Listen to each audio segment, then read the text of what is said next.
This is a Sandy Boy Productions podcast.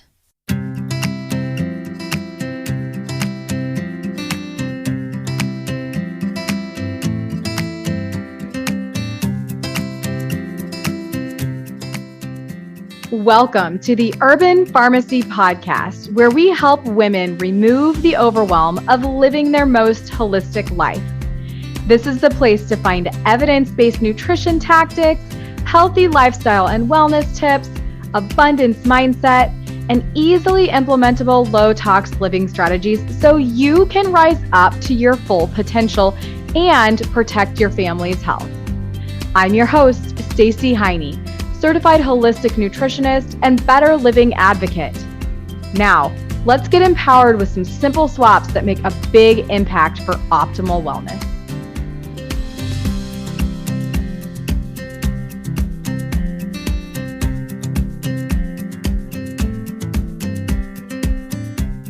Hey, it's episode 37 of the Urban Pharmacy Podcast. Welcome back, my friend.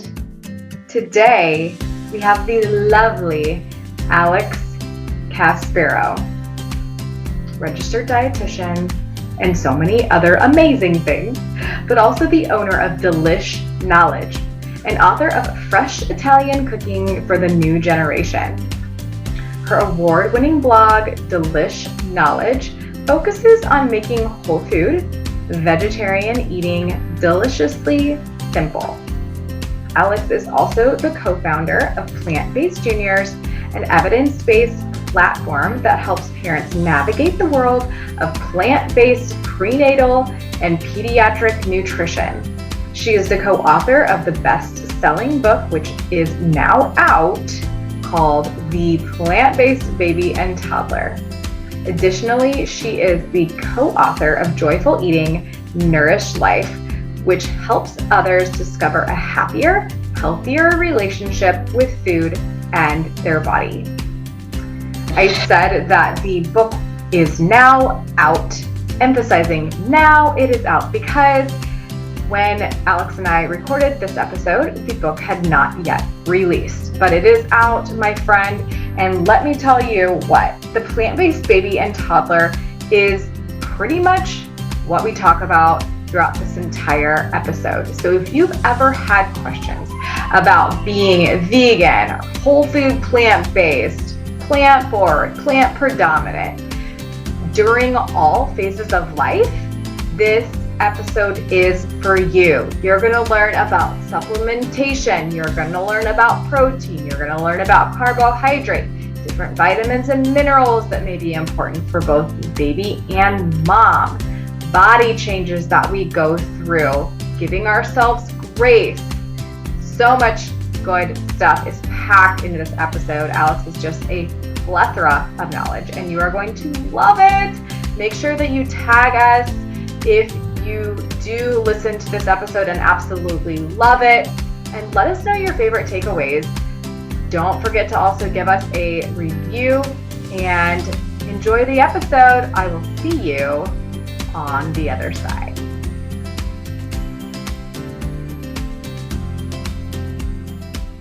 All right, Alex, welcome to the show. I am so excited to have you here. Thank you so much for having me. I'm excited to be here. All right, so let's start with an icebreaker question, my friend. Okay. What is your current favorite food in March 2021? I know, it's really hard. That's a great question. I'm really into, I know this is like so crazy. I've been really into oatmeal lately. I don't usually like oatmeal, and I will say that like I know, and it's taken me so many years to like it, but I don't usually like it. But anyways, my son loves it. And so I've been making it every morning, and I feel like I finally have perfected it enough where I'm like, oh, I actually enjoy this. And it's not this like mushy food that I have been so adverse to for so long. Oh my gosh, I love it. So do you have any like little tips and tricks? This is what I think. When my husband makes the oatmeal versus me, he doesn't put enough water in there. Oh. And I'm like, dude, you got to put enough water in there to make the oats like really like creamy and delicious. Yes. right? So my sort of two things is, well, I was like, I love oatmeal when it's downed in like maple syrup, but I'm trying not to do that in the morning. So my trick is I take a super ripe banana and like mash it in, and that gives it really creamy texture, but it also gives it so much like natural sweetness. And then I also stir a little bit of peanut butter into it too. And then my son loves frozen, like the frozen wild blueberries. So we do a lot of blueberries in it too. So it's good. It's like finally a bowl of oatmeal that I'm like, oh, I get it now. Like this is actually a delicious, enjoyable breakfast. So yeah, that is my current favorite food. Yum. It's like a granola bar in a bowl. It sounds like. Exactly. Yes. Amazing. Okay. So let's dig into a little bit about a plant-forward life. I want to know about where you started your journey into a more plant-predominant way of living. Yeah. So I've never been a huge meat eater. Growing up, we didn't eat a ton of meat. Ironically enough, my dad is a really big hunter. So that was really sort of the only meat that we ate a lot of when I was a kid. And even then I didn't really like it. So I sort of say that I've never been that into it, and it was a lot easier for me to sort of step away from it. Around high school, I started experimenting with vegetarianism. I don't actually know if it was just like when I think back to that period, I don't actually know if it was because I was trying to be rebellious or if it was just sort of a natural not liking it. But I definitely remember like sort of experimenting with it and talking to my mom about it. And she was like, whatever, like you teenager. So enter college, and I started dating this, like, I mean, for lack of a better word, this meathead. I mean, he was really into like bodybuilding competitions, and he just ate like so much meat, and I was so grossed out by it. And we had this, this breakup, and I just remember like the next day I woke up and I was like, that's it. Like, I'm not eating meat anymore. Like, I needed almost to like have this like breakthrough moment. I know that sounds so silly, but it really was like this catalyst of being with this person who like just ate so much meat. It was never something I was that into. And then it was like this separation. And of course I was studying nutrition, so I was learning more and more about it. And it just sort of had this natural like aha moment for me. And yeah, I mean, that was well over 15 years ago. And I haven't really eaten meat since. And then from there, I kind of, stepped more away from dairy and from eggs. I call myself predominantly plant-based. So I would say that I eat plant-based most of the time, but when I'm traveling, or if there's, we go somewhere and there's like eggs or cheese or something in the meal, I eat it and I'm fine with that. So yeah, that's sort of been my evolution. And then of course I had children, and that sparked, sort of a whole new reintroduction and reignition, I guess, into the way I was eating and really how I wanted to raise my kids. Awesome. Wow. So it's kind of been an unfolding, but you did have like that moment that was like, that's it, which I feel like a lot of people do, especially not just with like eggs, dairy, and fish, but it's mostly about meat. There's usually something that's like, okay, that's it, whether it's a documentary or somebody that you've been around a lot. Yeah. Well, and I think like, that's it. I think it was always like under the surface. Like, I think I had wanted to be this way, really. Like I said before, like in high school, I was experimenting with it.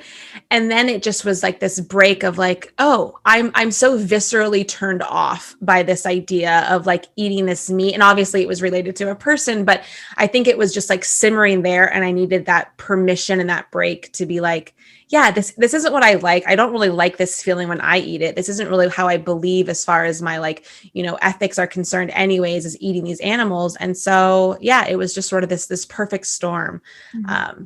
And then I think, the more I just keep learning over time, it's like a realignment of like, oh, yes, good. Like everything is just like reaffirming what I want and what I believe. Yeah. I grew up with a father who was a fisherman as well, like professional fisherman. And I remember as a little kid, I was like, no, but the fish like are feeling that, like I had some compassion, like a level of compassion at a really early age. And then now it's just even more so. And I just got done watching Seaspiracy, which was a phenomenal film. If you haven't seen it yet. I haven't seen it. Yes. I know that you've been super busy with other things, which we're going to get into now. So, okay. You and Whitney you do plant-based juniors. This is a whole like facet of what you do, but you guys just wrote a new book. Tell us about it. all about it. Yeah. So the book is called The Plant-Based Baby and Toddler. And it's really that, when I was pregnant with my son about 4 years ago, I really was like, okay, I've been eating this way for a while. I felt really confident in what I was doing. But I think like a lot of parents, or, when you become pregnant for the first time and you're responsible for someone else's life, like you start questioning things. I think it's really natural. And I started questioning, is this correct? Am I doing what I'm supposed to be doing? Am I getting the nutrition that I need? And I was just finding the evidence-based section of what I was trying to look for really hard to find. Like the books that were out there were by celebrities, or they just had a lot of like misinformation in them. And so I just felt like, oh my gosh, I have 2 degrees in nutrition and this information is hard to find for me.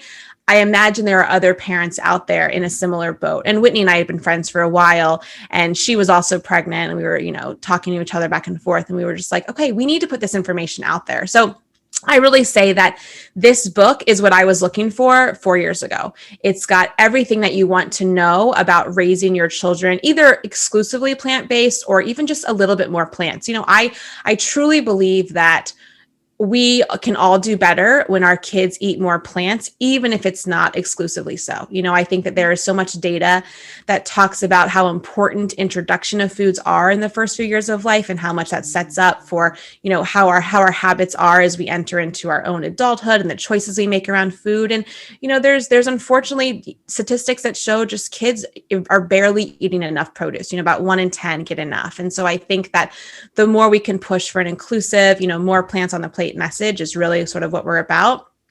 So there's information for really all aspects of wherever you fall on the plant-based spectrum. And then of course, lots of recipes. And then we also talk about introducing solids and, sort of specific things that you'll want to think about when you're raising sort of that infancy to toddler, picky eating, how to introduce sweets.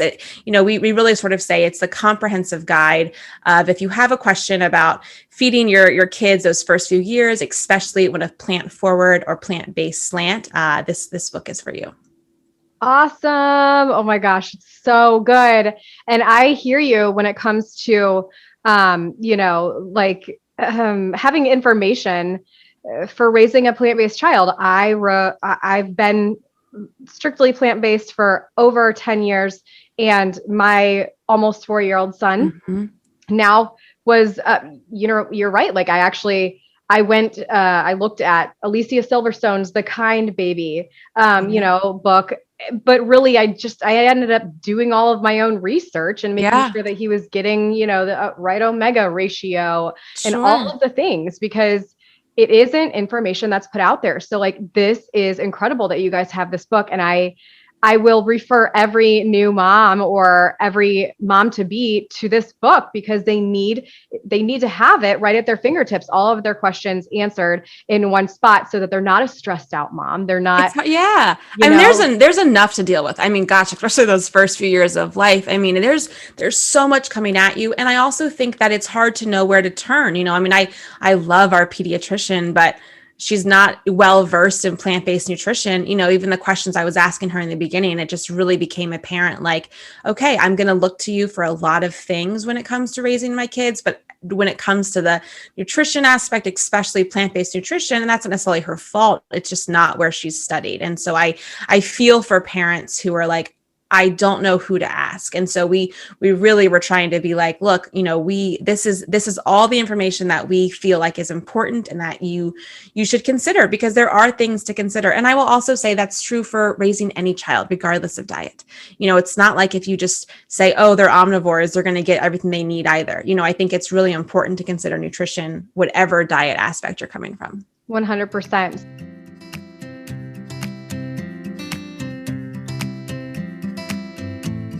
Hey friend, before we get too far into this episode, I want to be sure you know about how the environment plays a role on your overall health. For over a decade, I've been learning so much about the lack of health regulation in the personal care and food industries, and that's actually one of the reasons why I started this show. You deserve to know how to protect you and your family from unwanted body burden, and I share further information about how to make better choices and vote with your dollar in our private Facebook community called The Urban Pharmacy. On that note, I want to let you know about one of the easiest ways that we've switched to safer, and that's through my favorite clean beauty brand called Beauty Counter. Your skin is your largest organ, and what you put on it every day matters a lot. And with a low carbon footprint, cruelty-free formulations, and high-performing results, I haven't found a better beauty brand than Beauty Counter in over 5 years of working with this mission-driven brand. To learn more and shop clean, head to mybetterbeauty.com.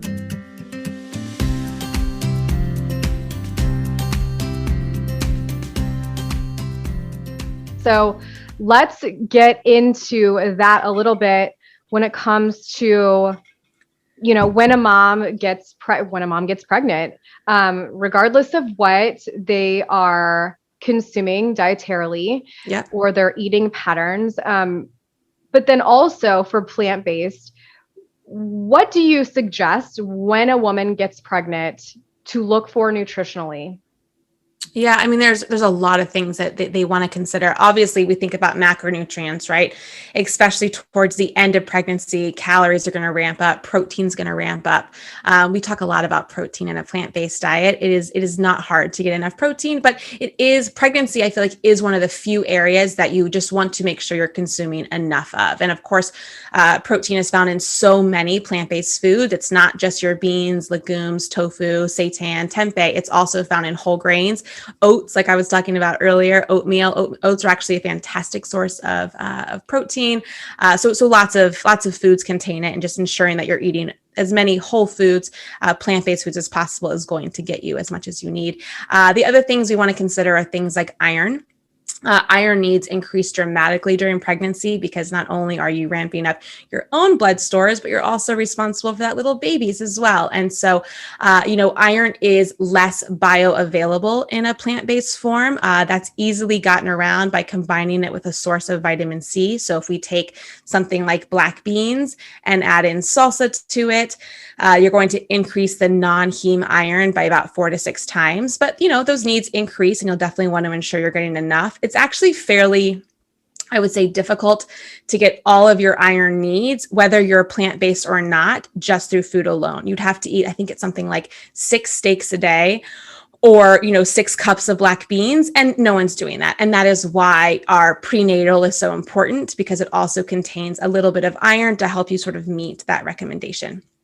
Other things that are really important are folate. One of the benefits of a plant-based diet is that it's really naturally rich in folate. And the reason I feel like we talk so much about pregnancy and folate is that because a lot of women do not know they're pregnant until perhaps, week 5, week 6, week 7, and sometimes even beyond that. And really, folate is so important when it comes to that spinal cord, that neural development. That happens in those first few weeks of life. And so ensuring that you get enough folate in your diet really helps to make sure that spinal cord is going to close correctly, that, all of the sort of neuro benefits are going to be completed the way they need to be. And then, all the other trace nutrients just increase a little bit more, which is why we really encourage just, doing what you can in pregnancy. And I say that because I was so sick with my son.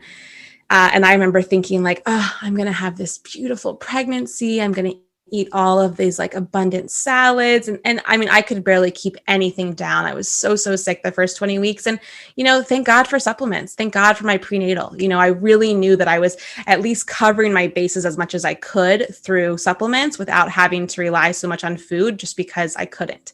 Giving yourself the grace that you need, because pregnancy is funky and weird. And there's so many GI issues sometimes that happen. So we get that too. Totally. So that brings me to my next question.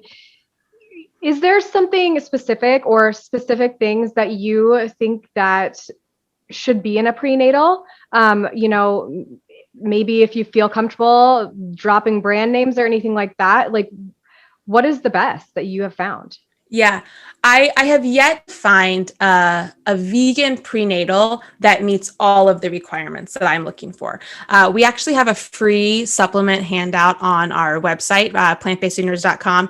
None of it is sponsored or affiliated. It truly is just like it is a minefield when you are trying to look through all of the supplements out there and figure it out. And so we try to make it as simple as possible. And the reason I say it's so difficult is, one, the ones that I found that are close to meeting the marks of what I would consider usually do not have a plant-based source of vitamin D. And so we really try to only recommend brands that are completely vegan, completely plant-based. So I will sort of say that caveat that does take a lot of the options out there out of the running. The biggest thing is going to be B12. So we hear a lot about B12, and it's important to know too that B12 from supplementation and B12 from food sources are different in how they're absorbed. B12 in food is combined to a protein, B12 in supplements are not. That makes a big difference when it comes to how they are absorbed in our body, how much intrinsic factor we need. And so you'll see things like recommendations for pregnancy are about 2.6 micrograms. Well, that's really easy to meet. And you'll see a lot of prenatals will say 2.6 micrograms. That is not going to be enough, though, when it comes to the supplementation level you need. The research that we've done, we like higher levels. We used to say 25 micrograms per day. We actually feel more comfortable with the higher level at about 150 micrograms. This is not hard to get if you're taking a separate B12 supplement, but just knowing if you're a plant-based mom out there, or even someone who doesn't eat a lot of animal foods, if you're looking at that prenatal, you're likely going to need more B12. The other thing that's hard to find is DHA. DHA is really important. DHA accumulation ramps up the first few years of life and also in pregnancy. And DHA is what we consider to be a preformed omega-3. So what that means is that in normal adults, we can convert ALA to DHA. The conversion amounts really kind of differ depending on your bodies and lots of different factors, anywhere from about 1 to 10%.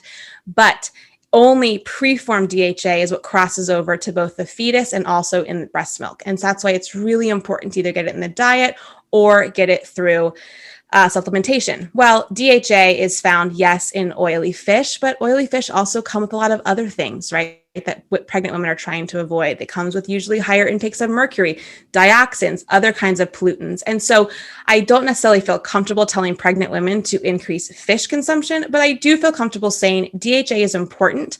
What we know about DHA when it comes to cognitive and retinal development is really important. So ensuring you're getting it through a supplement. Usually you're not going to find the amount you need in also a prenatal that covers all the things you want. And so taking a separate item is usually probably a better bet. Got it. Yep. And that was one of the things I was going to ask you about.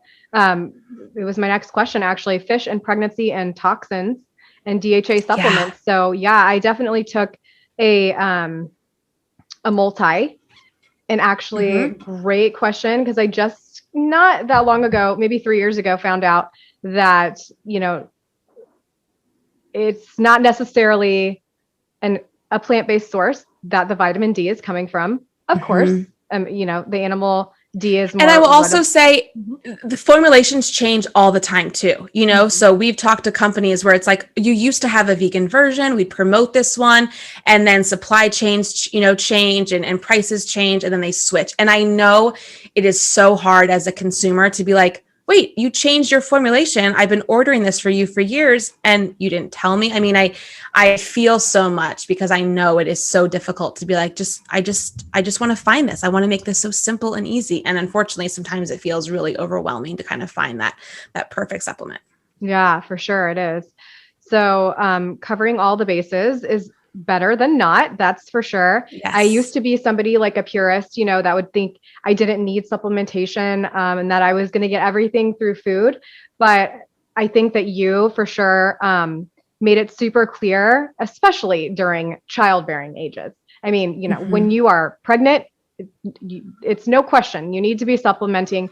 And unless you're literally spending your entire life making a perfect diet, like it's not a good idea to not supplement. So finding a good supplement that works for you is super important. All right. Next question. What recommendations do you have for moms when they are pregnant that cannot kick the nausea? I know that you were sick for 20 weeks. I was sick for 20 weeks. I didn't go back to yoga till week 25. It was bad. It's hard. Yeah. I mean, I think the biggest thing I will say is really giving yourself that grace and that permission to be like, my body is obviously responding this way. Fighting against it or trying to like push through, I think is such a mentality that I had. And I don't think it's necessarily healthy.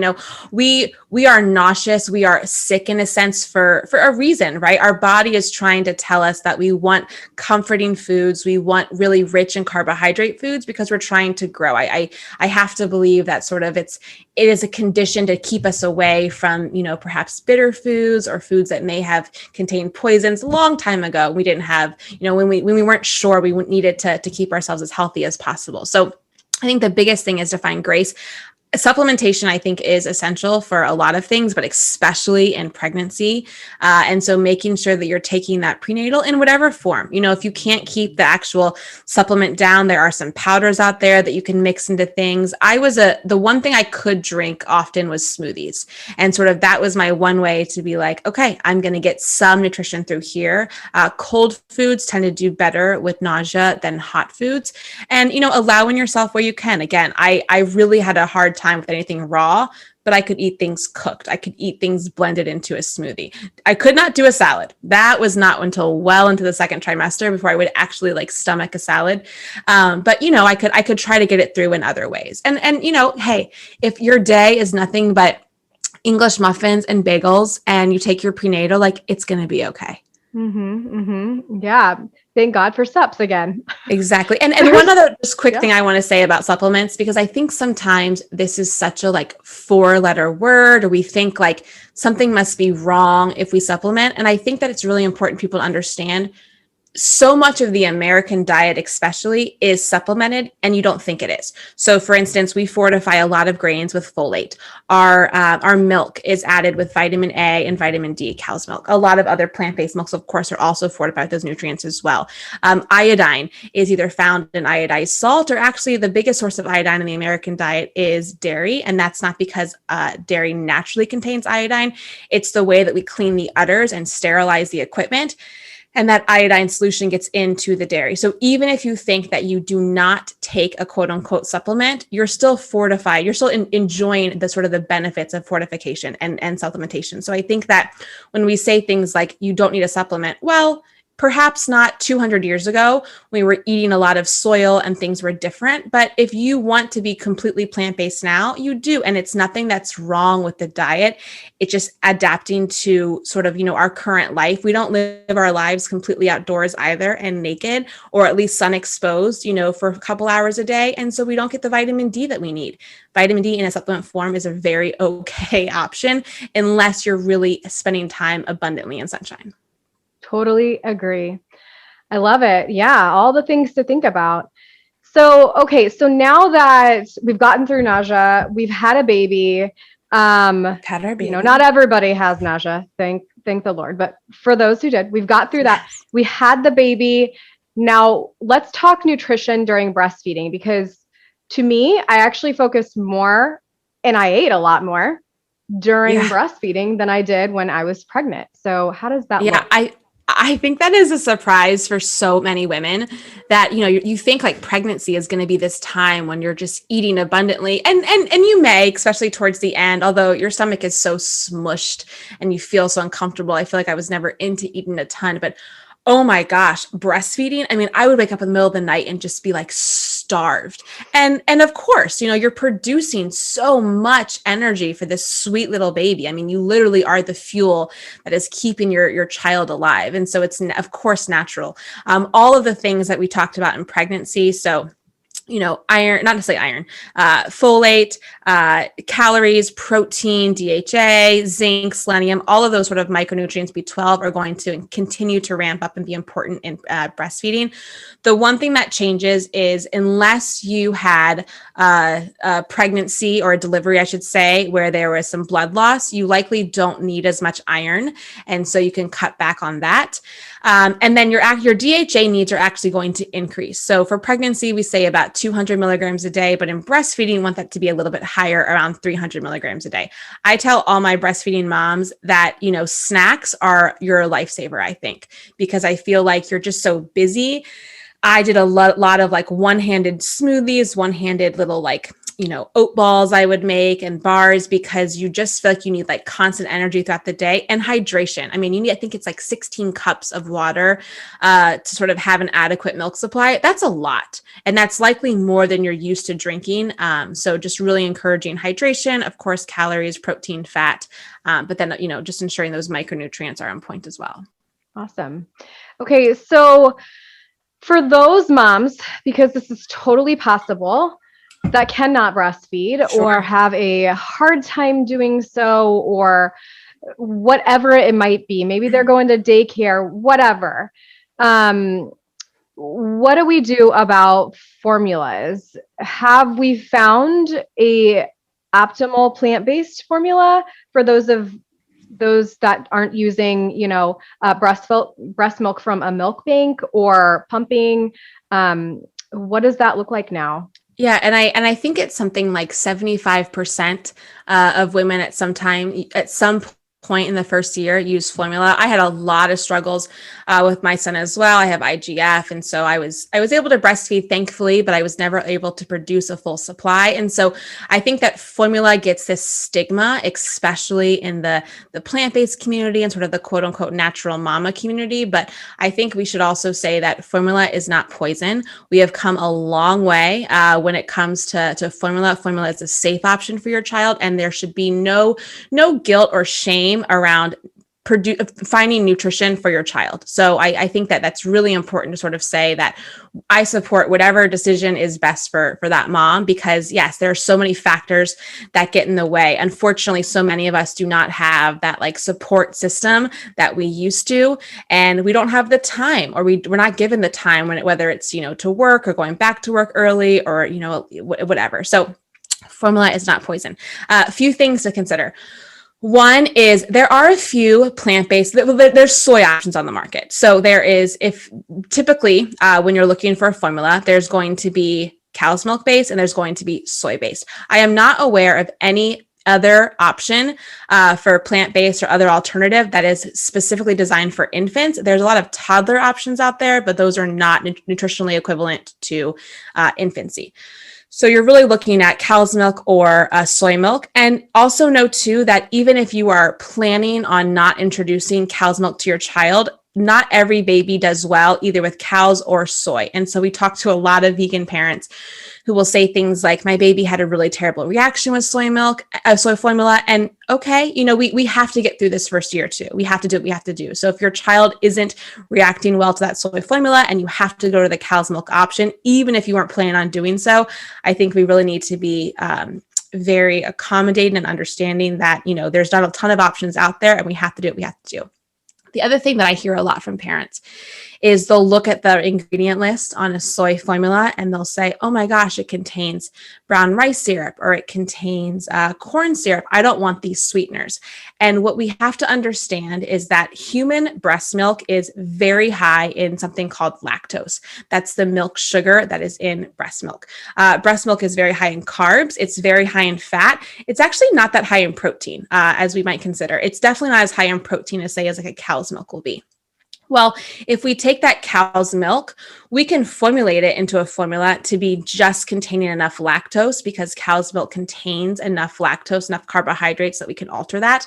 But a soybean does not. Soybeans are not super high in that carbohydrate. And so in order to make it nutritionally equivalent to a human breast milk substitute, we have to add in added sweeteners. Well, unfortunately, there's not a ton of options out there. I think there's some issues with brown rice syrup. There's obviously some issues with corn syrup. And so I also think that there's no such thing as a soy milk formula that is not going to have some type of added sweetener to it. So there's nothing wrong in choosing that option. We have to have enough carbohydrates to grow a baby. The other thing you'll see sometimes too is added fat. Again, like I said, human breast milk is very high in fat. It's actually very high in saturated fat. And so in order to sort of mimic this, we have to add in different types of oils, which is why you'll see on the canister things like coconut oil, palm oil. Again, we need to get that saturated fat up. Got it. And you found a brand across seas for yourself. Is that right? I did. Yep. I ended up using a European based option, but I also say that in the way that there's a lot of access issues and cost issues that everyone needs to be, considering for themselves. I'm not a huge fan of saying this is sort of the perfect brand or the one that I prefer, because again, I know there's a lot of formula is expensive. And for a lot of parents, it is an expense either they weren't planning on incurring, or, it's more than perhaps they thought of. And so I just think it's really important to say, whatever formula your baby tolerates and whatever you can access and afford is going to be the best formula for you. Got it. Love it.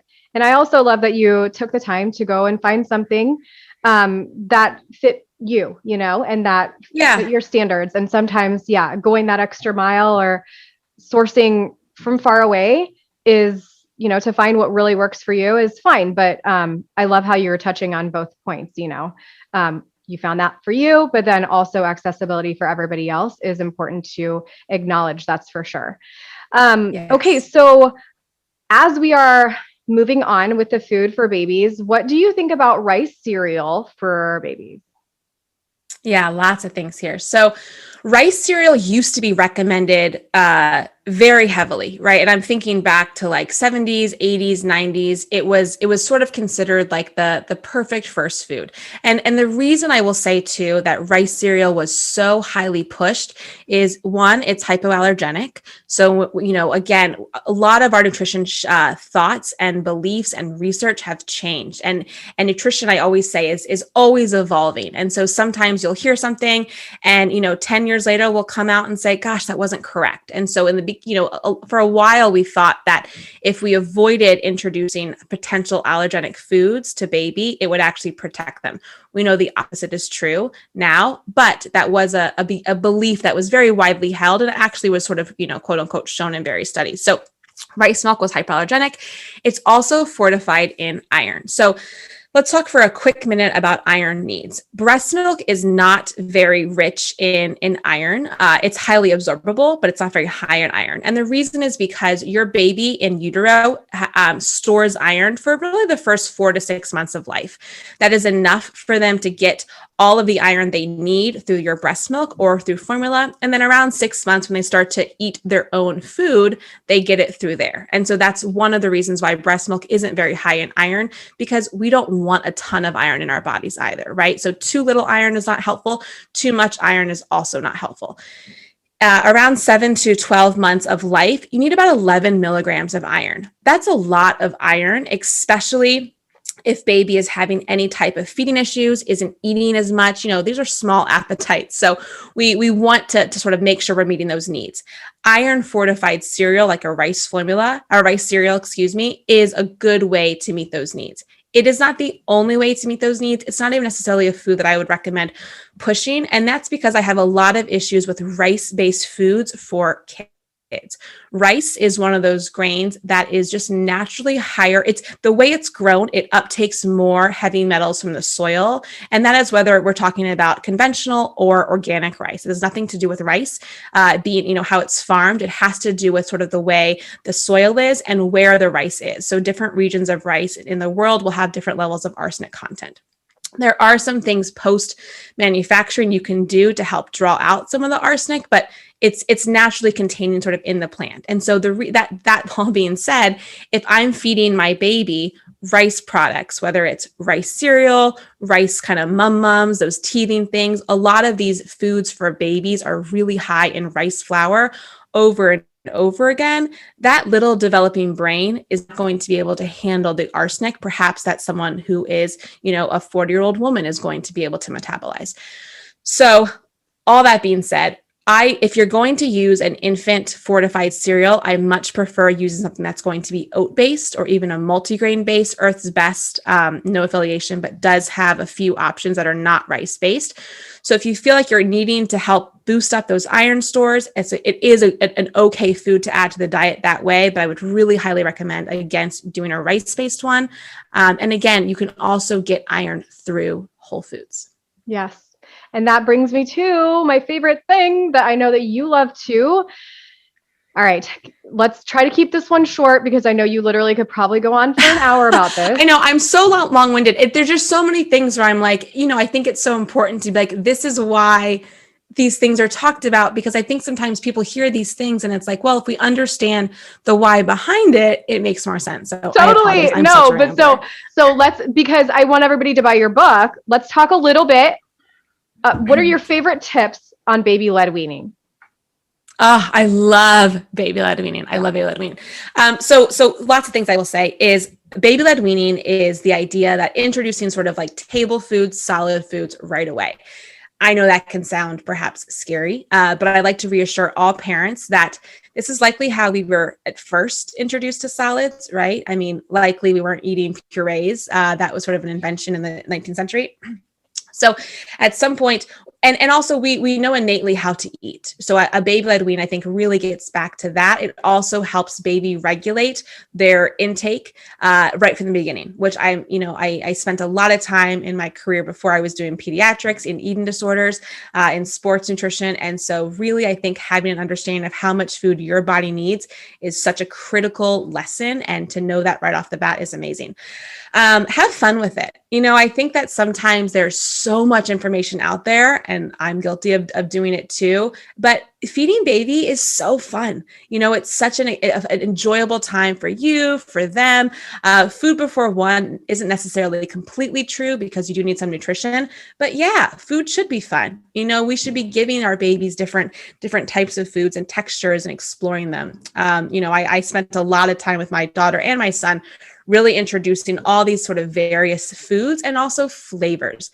Babies can enjoy flavors. They don't have to have these bland foods.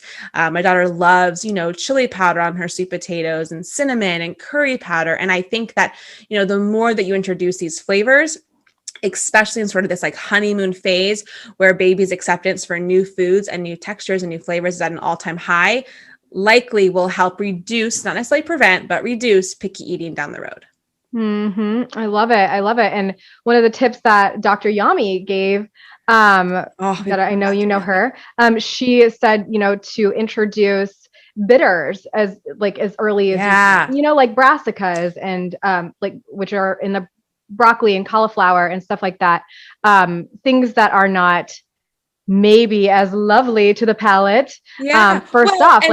And we're naturally designed to want sweet foods. I mean, breast milk, if anyone's ever tasted it, is very sweet.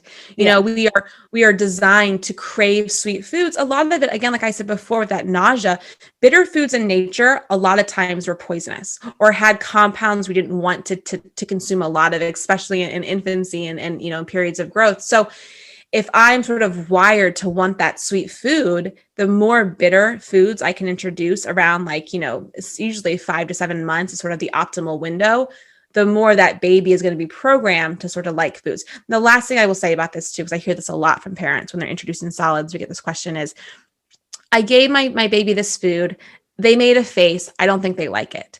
Well, we make a lot of faces when we're introduced to new things. It doesn't necessarily mean that we don't like it, but keep offering. The more that we offer, the more that we continue, and in a pushy way, but just continuing to put it on the plate, the more likely it is to be accepted. If, and I get it too, if your baby kind of makes a face, you might think, oh, they don't like it, I'm not going to give it to them again.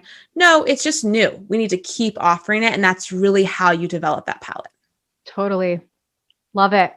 All right. So let's go back a little bit to protein. You already touched on it, but because of the outdated reputation that plant-based living has received from literally decades past, most people are still concerned about getting enough protein for themselves and their kids if they are vegan or plant-based exclusively. So what are your top tips for overcoming this fear? Yeah, I think honestly, just knowledge is power. A lot of the hesitancy and the fear around protein and plant-based diets is the myth of a complete versus an incomplete protein. So a long time ago, in the 70s, 80s, and actually, I went to school in the late 90s, early 2000s, and even then it was promoted that we need to combine these plant proteins. That is a myth. Totally. So broccoli, people would say things like you have to have whole grain bread and peanut butter in order to get all of your quote unquote essential amino acids. We do need essential amino acids. That is true from the diet.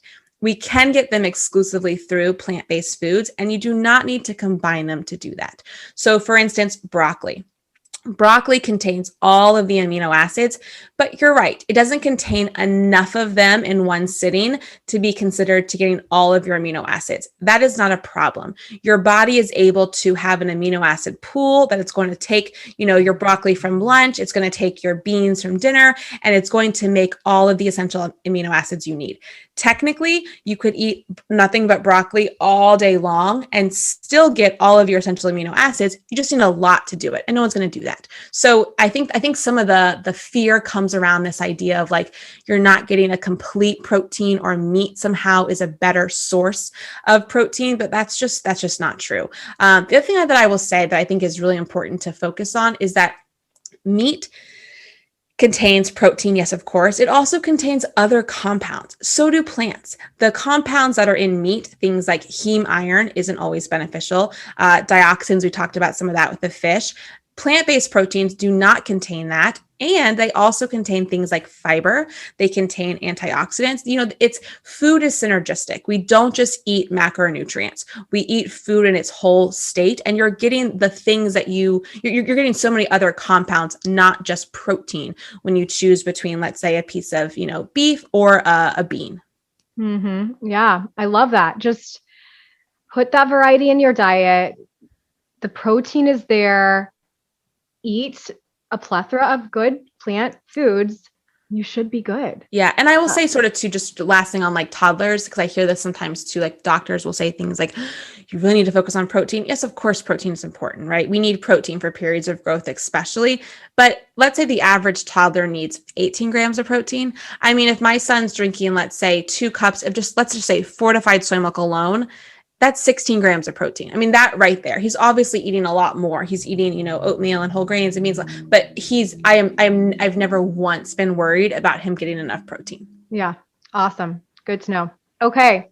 So kind of a loaded last question, and shifting away from kids nutrition, let's talk a little bit about that postnatal period. And I just get this question a lot. So this is kind of, again, loaded, but I'm a personal fan of intuitive eating and listening to exactly what my body is, asking me to feed it. And that's just when I feel my best. And I know that you talk to women about them finding their happy weight versus their ideal weight. And I think this all ties together really well with, intuitive eating and that postnatal period. Can you explain what you mean when you're talking to people about finding their happy weight versus their ideal weight? And maybe words of encouragement for the women who are having issues dropping those last few pounds after having babies. Yeah.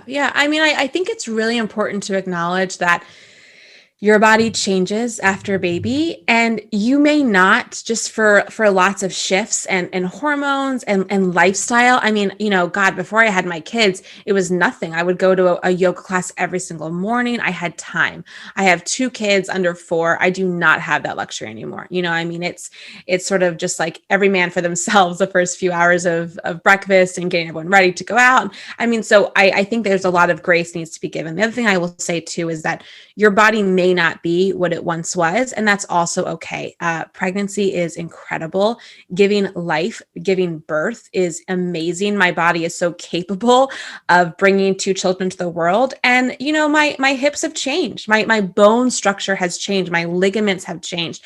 I am not sort of that narrow-waisted, narrow-hipped person that I was before. And so no matter how much quote unquote weight I lose, my body has changed. I think that's really important for women to sort of embrace and just sort of acknowledge how amazing their bodies are and how capable they are. I think when it comes to finding your happy weight, I sort of call my happy weight as a weight that I'm happy at. I know that sounds so simplistic, but for a lot of my 20s, and I think a lot of us go through these phases, I was so focused on having this like perfect body. I was really focused on calories. I would exercise a lot.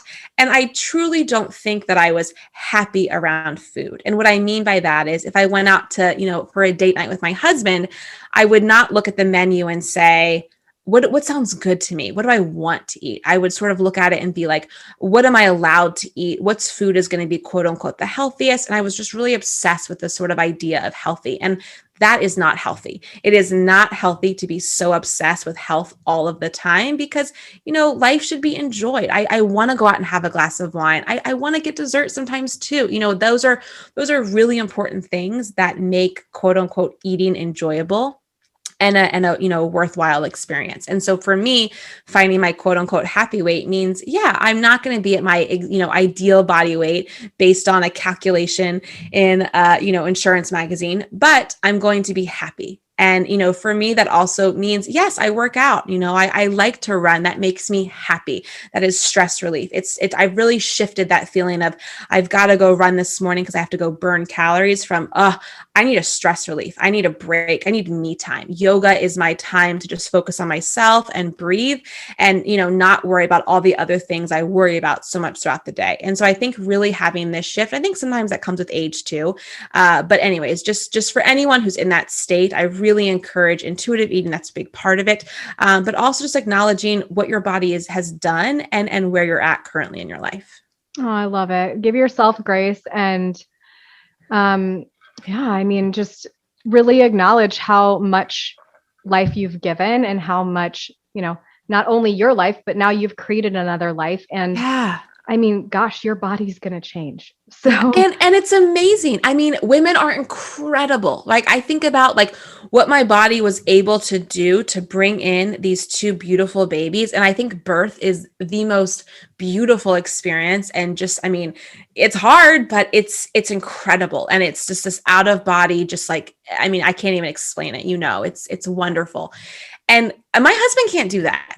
That is amazing. And I think really taking the time to acknowledge how incredible our bodies are to be able to shift and adapt and not worrying so much about getting back into a size that may or may not be there for you after you've had children. And just one little note on that too. I think that it's also super important to give ourselves grace because we as moms are put under so much stress. And that is super, that's also difficult on the body. That is hard on the body. And so we have to remember all that we are doing. Yeah, totally. Okay, Alex. So we could talk all day, I feel, but I want to know more about where we can find you. How can we stay connected?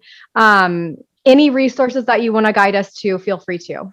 Yeah, awesome. So you can find me over at Plant-Based Juniors if you're sort of interested more in some of the things we were talking about, especially as it comes to feeding infants, pregnancy. Like I mentioned, we are a very inclusive community. So if you're hearing this and you're thinking, but I'm not a vegan parent, great. Come on over. We still have a very, I feel like, welcoming message for everyone. Our mission is really to help get more plants on the plate and then also provide nutrition guidance. Our book, The Plant-Based Baby and Toddler, is coming out May 18th. And we have a ton of free resources on our website. So we've got our free supplement guide. We've got our, guides on how to talk to your pediatrician, how to talk to your OBGYN. We have handouts on milks, on fertility. So ideally, if you have a question around it, we've got some type of blog post or reference on it. And then you can also find me over on Delish Knowledge. It's sort of my personal blog. And I do a lot of recipes. I think I've got 1,000 different plant-based or plant-forward recipes on that website. So wow, find me over there. That is a lot of recipes, my friend. You are just cranking them out, but I know you love to create, which is amazing. So, okay, friend, this is the last question that I ask everybody that comes on the show, because this is something that I stand for. And I think every single person has a different definition too. So, Alex, what does it mean to live a holistic life?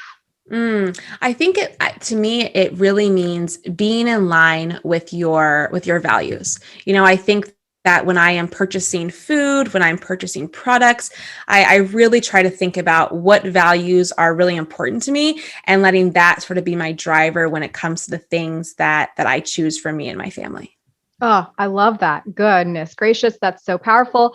Vote with your dollars, my friends. Yes, that's what it is. That's what you're right? saying. If it's important to me, I'm going to choose it that way. Yeah. Heck yeah, friend. All right. Well, thank you so much for your time. And everybody's going to love this info. Thank you. Thanks for having me.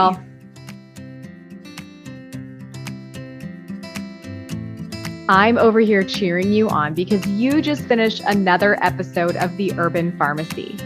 For today's show notes, head on over to theurbanpharmacy.com and be sure to join us inside our private Facebook group called The Urban Pharmacy, where we share inspiration, live trainings, and holistic living tips to help you build community and the healthy lifestyle that you've always wanted.